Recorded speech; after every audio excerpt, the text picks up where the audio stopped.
తండ్రి అయిన దేవుని నుండియు ప్రభువైన యేసుక్రీస్తు నుండియు కృపా సమాధానములు మీకు కలుగునుగాక.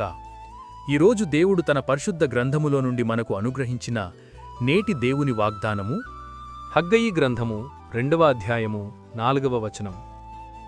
ధైర్యము తెచ్చుకొని పని జరిగించుడి, నేను మీకు తోడుగా ఉన్నాను అని దేవుడు ఈరోజు మనతో మాట్లాడుతున్నాడు.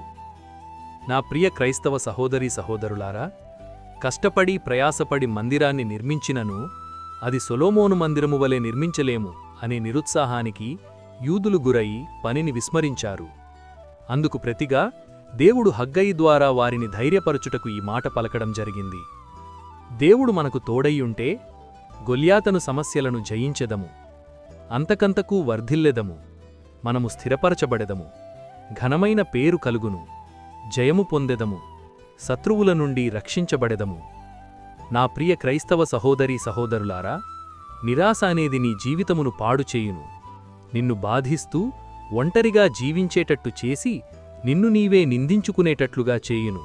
కాబట్టి నీ వైఫల్యమును, ఎదురయ్యే సమస్యలను, బలహీనతలను చూసుకొని నిరాశపడక సమస్తమూ సాధ్యపరచగల దేవునియందు నమ్మిక ఉంచుము. తద్వారా దేవుడు నిన్ను బలపరిచి తన మహిమగలిగిన కార్యములు నీ జీవితంలో జరిగించును.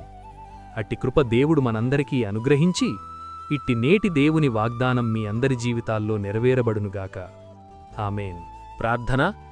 మహాపరిశుద్ధుడవైన మా దేవా, దయగల మా తండ్రి, నేడు మీరు మాకు అనుగ్రహించిన ఇట్టి వాగ్దానాన్ని బట్టి ముందుగా మీకు వేలాదిక స్తోత్రములు చెల్లిస్తున్నాను.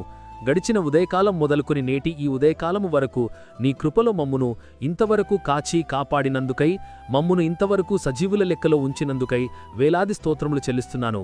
ఈరోజు మేము చేయబోతున్న పనులన్నింటిలోనూ, మా రాకపోకల్లోనూ మీరు మాకు తోడుగా ఉండండి. ప్రతి విధమైన దుష్టుని బంధకాల నుండి మమ్మును విడిపించండి. ప్రతి విధమైన వ్యాధి, బాధ, బలహీనతల నుండి విడిపించి సంపూర్ణ స్వస్థత అనుగ్రహించమని ప్రార్థిస్తున్నాను. ప్రతి ఒక్కరి కుటుంబాల్లో ఆర్థిక ఇబ్బందుల నుండి లేవనెత్తి క్షేమాభివృద్ధిని దయచేయమని ప్రార్థిస్తున్నాను. ప్రతి ఒక్కరి జీవితాల్లో శాంతి, సమాధానం, నెమ్మది దయచేసి మీ కృపలో భద్రపరచమని నజరేయుడైన యేసయ్య నామములు ప్రార్థించి వేడుకొనుచున్నాను నా ప్రియ పరలోక పరమ తండ్రి. ఆమేన్. దేవుని కృప, ఆయన నిత్య సన్నిధి కాపుదల సదాకాలం మీకు తోడై నడిపించునుగాక. ఆమేన్. నా ప్రియ స్నేహితులారా, మీరు ఇంతవరకు మన ఛానల్ని సబ్స్క్రైబ్ చేసుకున్నట్లయితే దయచేసి మన ఛానల్ని సబ్స్క్రైబ్ చేసుకోవాల్సిందిగా ప్రభు పేరిట మీ అందరికీ ప్రేమపూర్వకంగా మనవి చేస్తున్నాను. దేవుడు మిమ్మల్ని దీవించునుగాక. ఆమేన్.